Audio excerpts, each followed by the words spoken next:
What's up guys, Orca's here, and today we got another video. This is a big video because we have seen the release of the NASCAR 2026 schedule that includes the Cup Series, Xfinity, and Truck Series. We're going to mostly be going over the Cup Series though, and there's a lot of other news, such as obviously Matt Crafton retiring from the Truck Series. That's a really big one. But most of this video is just going to be going over the 2026 schedule, and then if there's other things I think need to be brought to attention, I will bring that up. But other than that, this is a big video. We're going to, again, mostly be going over the schedule. So with that being said, let's begin because there's a lot to cover. But I will say the start of the season, pretty normal. Of course, Fox Sports still covering the first basically almost half of the year. But first, of course, we got the Clash, and the Clash is staying at Bowman Gray. Of course, you got the Daytona 500 2 weeks after that. Then Atlanta and Coda following after. You know, normal start so far. Phoenix, then Las Vegas, then Darlington, Martinsville, and Bristol. But then we got our kind of first major shift in the schedule. Kansas is normally a May race, if I'm not mistaken, but this year they've bumped it up a little bit. Instead of a May date or like a later date, they have moved it up to April 19th, so just after Bristol on April 12th. And I did forget to mention that in between Martinsville and Bristol, we do have another break. I'm pretty sure that's for Easter, if I'm not mistaken. I think it would be. But in between March 29th and April 12th, we got a week break for Easter, I would assume. And then on April 19th, it's Kansas.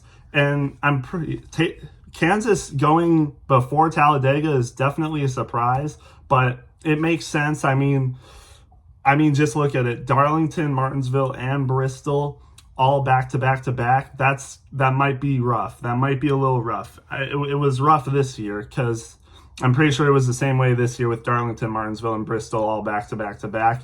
None of them produced good racing. So it's going to be a little rough. So it makes sense that they follow up those three with Kansas. And it takes place before Talladega, like I said. So it's going to be nice to finally, after three presumably probably bad, maybe not bad, but just really not good races, we get Kansas, which has notoriously been a pretty good track for NASCAR. I mean, just think of last year, that amazing finish. Even before that, it's been pretty good racing. This year's race was okay. We get another race, of course, in the playoffs for Kansas. But this one, the spring was just okay, in my opinion. It wasn't amazing. But still, Kansas produces good racing. More so than a lot of other tracks. So it's going to be nice to finally get Kansas after, Darlington, Martinsville, and Bristol, which haven't been producing good races. And then after Kansas, we get Talladega. So really good intermediate track, followed up by a super speedway in Talladega. Talladega hasn't been producing the most amazing racing for super speedways lately. But hopefully after Kansas, it can put on a pretty good show. And then after that is Texas. And Texas is normally an April race. This time it's in the first week of May. And I'm pretty sure, if I'm not mistaken, it's normally happened before Talladega and Kansas. So it's going to be interesting to see Texas after these two. But the big ones are coming right up. So the last two races covered by Fox Sports is Watkins Glen and the All-Star race, which is Dover. This is a big change because obviously we know Watkins Glen normally takes place in August. We just had it a couple weeks ago. But this time they're moving it down to May 10th. They're having Watkins Glen on May 10th, which I'm pretty sure is Father's Day weekend or it'd be Mother's Day. Mother's Day is before Father's Day. But on Mother's Day weekend, they're having the Watkins Glen race, which is very interesting. Normally Watkins Glen is the second to last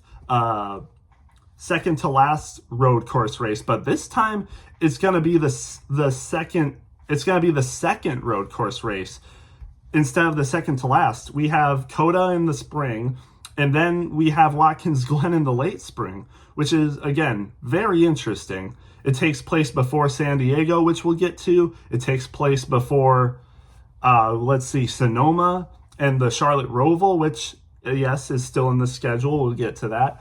But Watkins Glen, May 10th, that is very interesting.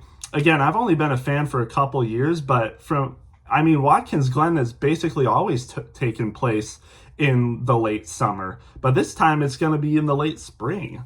That is very interesting, and I don't know if I agree with that. I don't think I agree with that. I love Watkins Glen where it is. I loved it as a playoff race last year. This year's race was, not amazing. Unfortunately, might even be the worst road course race so far this year. But last year, I liked it. It might have been my favorite road course race last year. But now they're moving it to May 10th. I'm not sure how that's going to do because the crowd shows up in the fall. They really like it at that date. By that time, it's normally pretty warm. August in New York, it's pretty good. The lakes areas, there's probably a lot of lake activities going on around the area. But in May 10th, I just don't know. I don't know how the crowd turnout's going to be. Watkins Glen, they have their fans, of course. I still think there will be a turnout, but on May 10th, early May, basically early spring, well, not really early spring, but kind of, middle of the spring, it's interesting. It's very interesting. And again, I'm not sure how much I agree with it, but maybe we'll just have to wait and see what happens.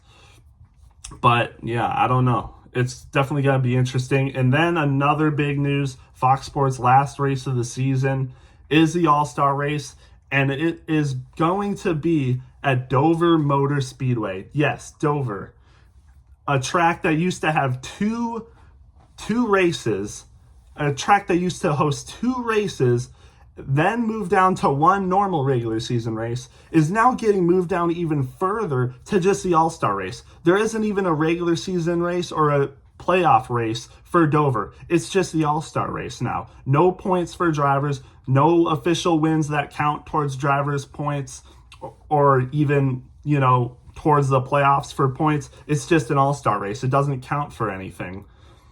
And I'm not sure how I feel about that. Yes, we know Dover hasn't, produced the most amazing racing. So maybe that's, of course, why they've moved it to of course, they got rid of the second race. Then it was just one race.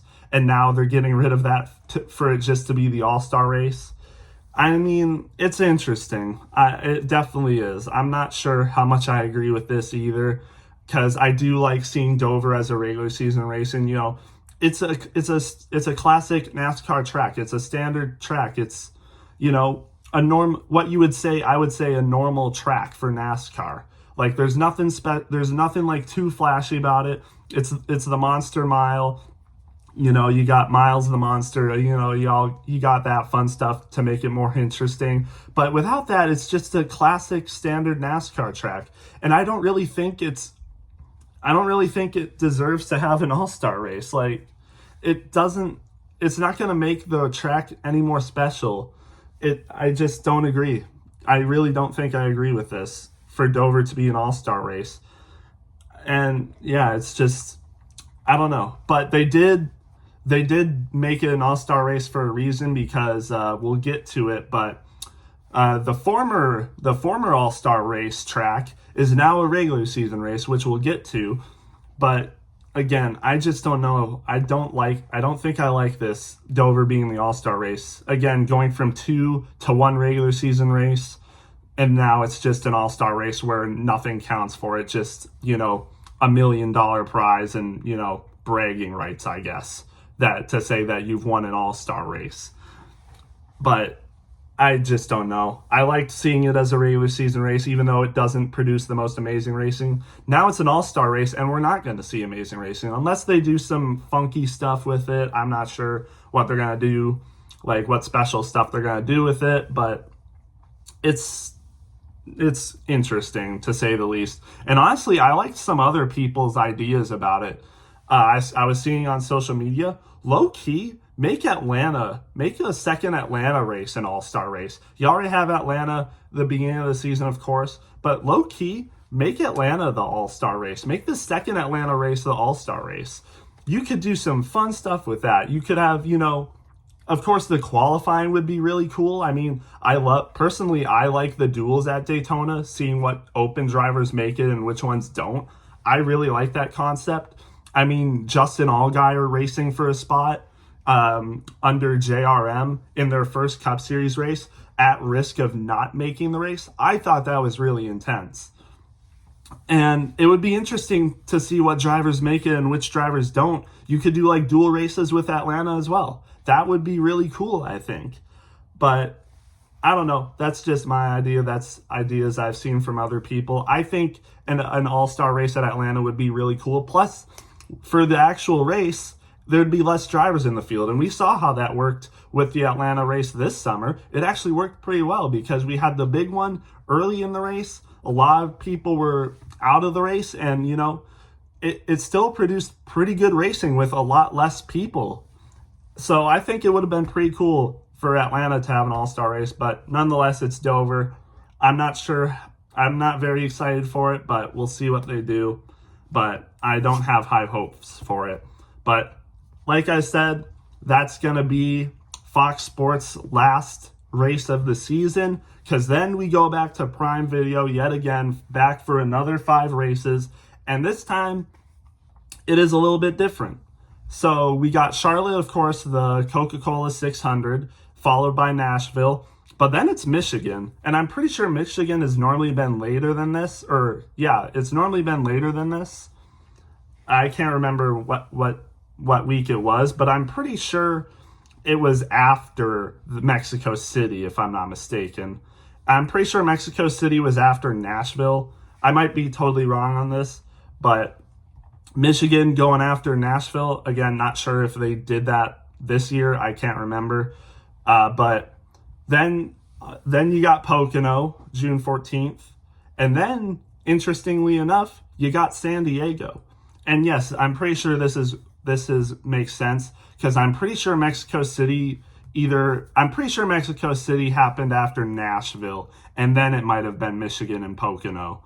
But now they're going to be doing San Diego. Yes, that's right. Earlier this year, not really that much earlier, but like a month ago or something, it was announced that San Diego, the naval base at Coronado, would be the new street course race.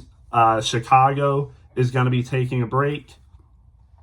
And I think that's what I remember, because if I'm not mistaken, TNT did Chicago, if I'm not mistaken. I'm getting them mixed up, but San Diego will be the final race for Prime Video. Like I said, they're doing Charlotte, the Nashville, Michigan, and Pocono, and then their final race is at San Diego, the naval base at Coronado, and this is a new one. Of course, we already saw this announced, but San Diego having a street course race.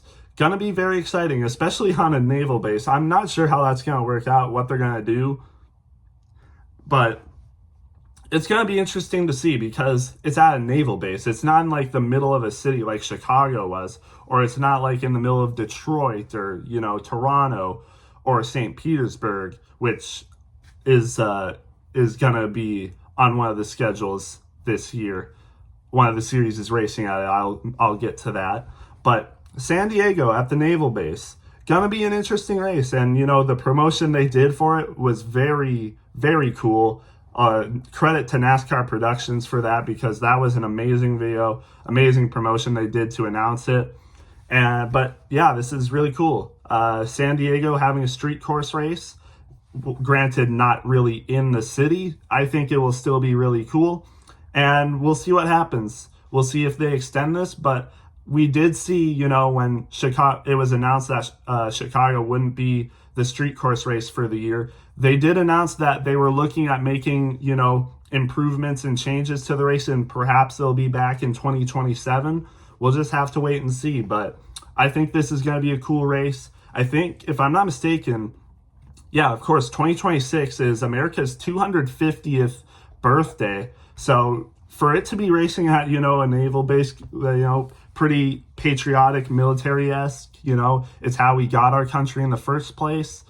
I think it's going to be really cool. I think they're going to do a lot of cool stuff. You know, you're probably going to see fireworks, a lot of events going on. I think it's going to be a really fun time. I won't be there probably, but I think it's going to be really cool. I really do. It's going to be really nice. So yeah, that's very exciting, but we got more to get to. There's a lot of changes, as you can see. But then, like I said, that is Prime's last race. They have 5 races, of course, just like this year. And then we get to TNT, who also has 5 races. And they're going to be starting off with Sonoma Raceway. Last year, of course, we remember, or this year, of course, we remember they started with Chicago. And then, if I'm not mistaken, it was Sonoma. But this time, they're doing Sonoma first. And then, surprise, surprise, Chicagoland is back. And of course, like I said, I'm a new fan. I've never watched a Chicagoland race. I've seen some highlights, of course, that Kyle Busch win that happened, you know, very intense. But this race, Chicagoland, I'm interested to see. It's over the July 4th weekend. Obviously, July 4th will be on that Saturday. And then the race for Chicagoland is the day after. So we'll see how that works out. And we know, you know, what I've heard is one of the reasons Chicagoland was taken off the schedule is because the attendance wasn't high. The attendance wasn't as high as what they wanted it to be. They were losing people every year, and they decided to, you know, go away from it. Even though the racing could be good. I mean, Chicagoland is a intermediate track, and what's some of the best racing that NASCAR has put on in the next gen era? 1.5 mile tracks for intermediate racing, and Chicagoland is just that. So I think it's going to be really cool to see Chicagoland back, and it still, you know, appeases the Midwest fans. You know, we got Iowa for the Midwest, and we still have Chicago. You know, we have the Chicago Street Course race, but that's not happening in 2026. But we still got Chicagoland, which is very close to Chicago. It's not right in Chicago, of course, but it's close to Chicago. You know, people from Chicago will be driving to go to that race, of course, because it is not very far. I'm pretty sure, if I'm not mistaken, it's in Joliet. So just, you know, a suburb right outside Chicago. But this is interesting. I think this will do good. I think this will be nice. And if they do the in-season tournament again this year, this will be an interesting race to start from. And I think it will be a good race to start from, because we know, or wait, TNT started with Atlanta. TNT started with Atlanta, not Chicago, if I'm not mistaken. Yes, they started with Atlanta and then it was Chicago. I'm sorry. I get the schedules mixed up. There's a lot of races, but they started with Atlanta last year because for the in-season tournament, and we all know how that worked out. But this time they're starting with Chicagoland, and again, if they do the in-season tournament again, way better race to start from. And then after Chicagoland, it is Atlanta. So, you know, kind of makes it a little bit more fair. The better drivers for Chicagoland, you know, intermediate track, you'll see a lot of, you know, normals, you know, more of the better drivers advancing in that round, I'd like to say.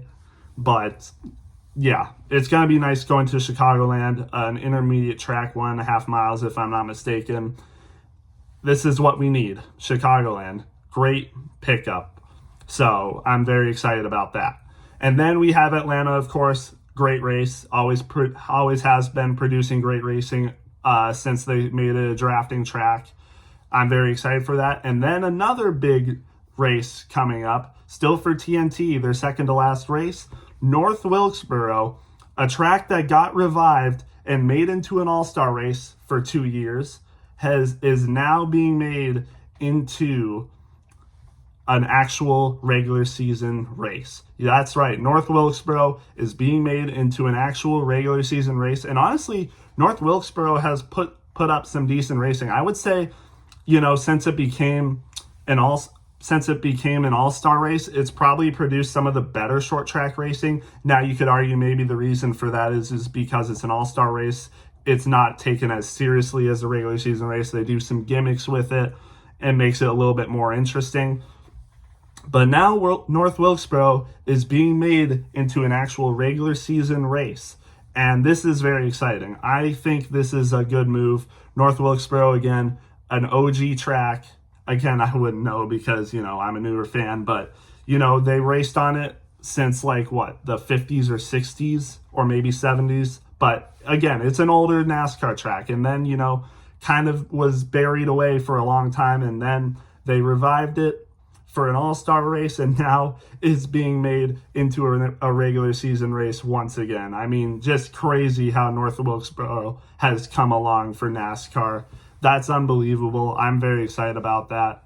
Will be very fun to watch, I think. It's going to be very interesting seeing such an old track like North Wilkesboro that didn't have a date for like 20-something years is now being made back into a regular season race. That's absolutely crazy. But then, of course, for the final race at TNT, it's Indianapolis.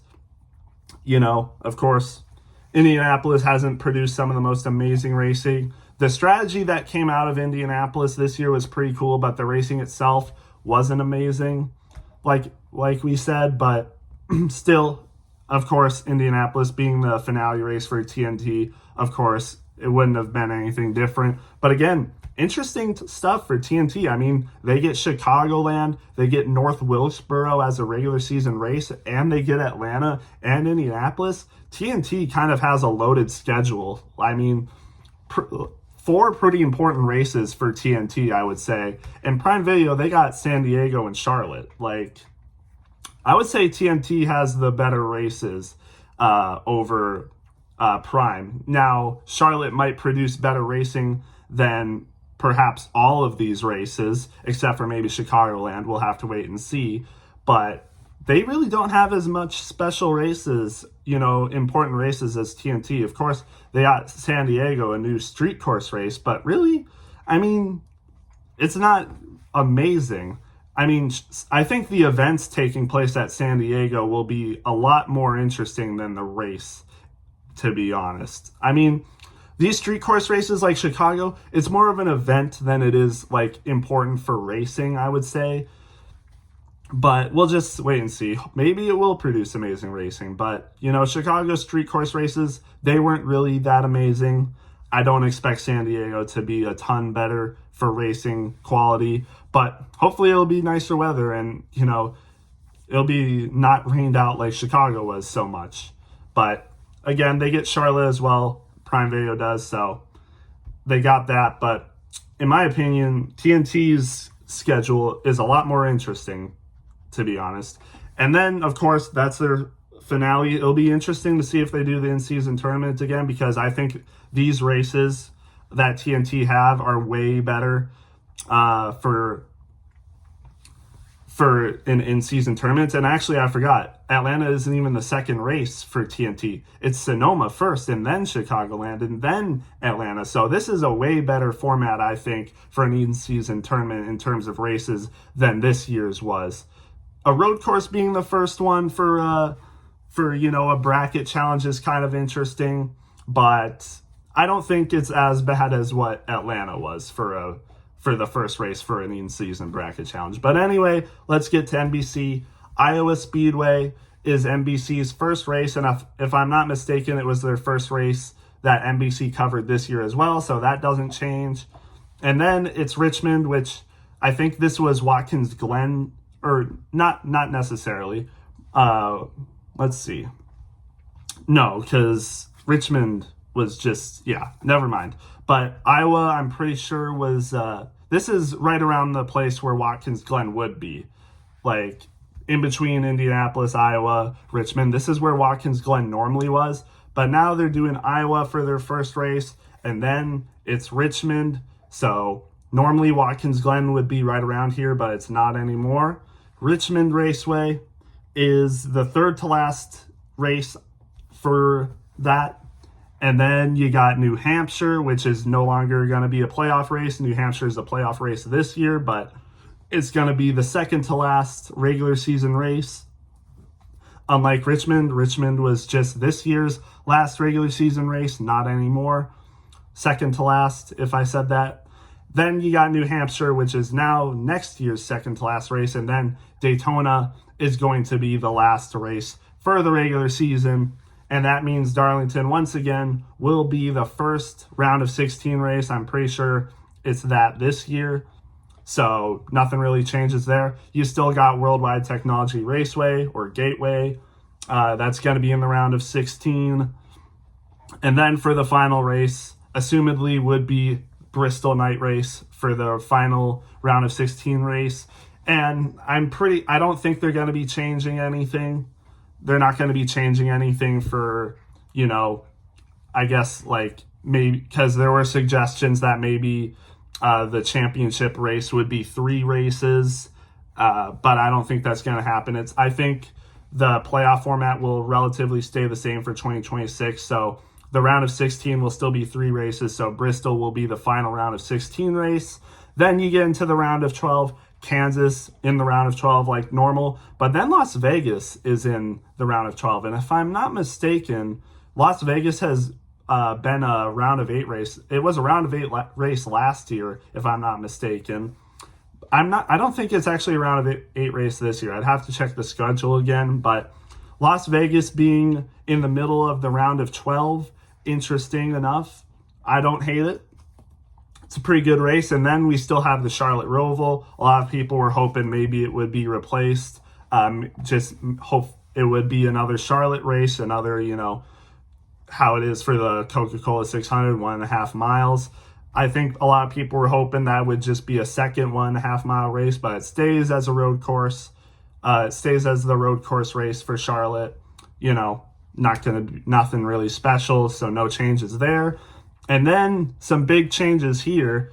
Instead of being the championship race, Phoenix Raceway is now the first round of 8 race. So instead of being the championship race, as it has been for multiple years, it is now back to just another playoff race, round of 8 for the first race, actually. Round of 8, first race. So gonna be interesting there. Then you got Talladega, which stays as a round of 8 race again. It was a little bit controversial to be as a round of 8 race this year, which it is, but next year it stays as a round of 8 race. So very interesting. And then the round of 8 finale is still again Martinsville. So nothing changes there. And then for the championship race, we heard it earlier this year, but Homestead Miami is returning as the NASCAR championship race. And I think this is a good switch up.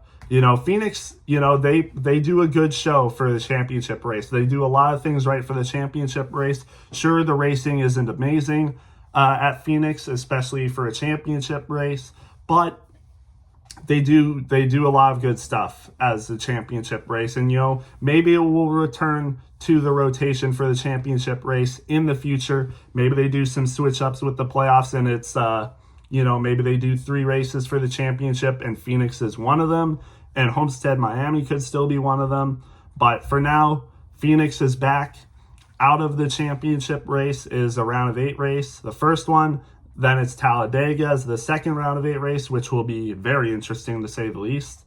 And then Martinsville is the final round of 8 race. And Homestead Miami, like I said, returns for the 2026 championship race. So again, going to be very nice.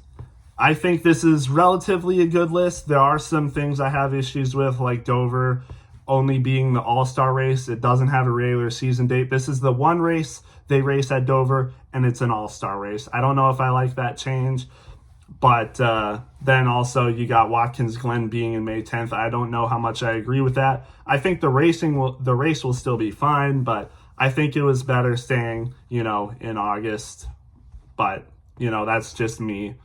But there's a lot I like about this race, of course, or this schedule. Of course, Chicagoland returning. You got the San Diego race at Coronado.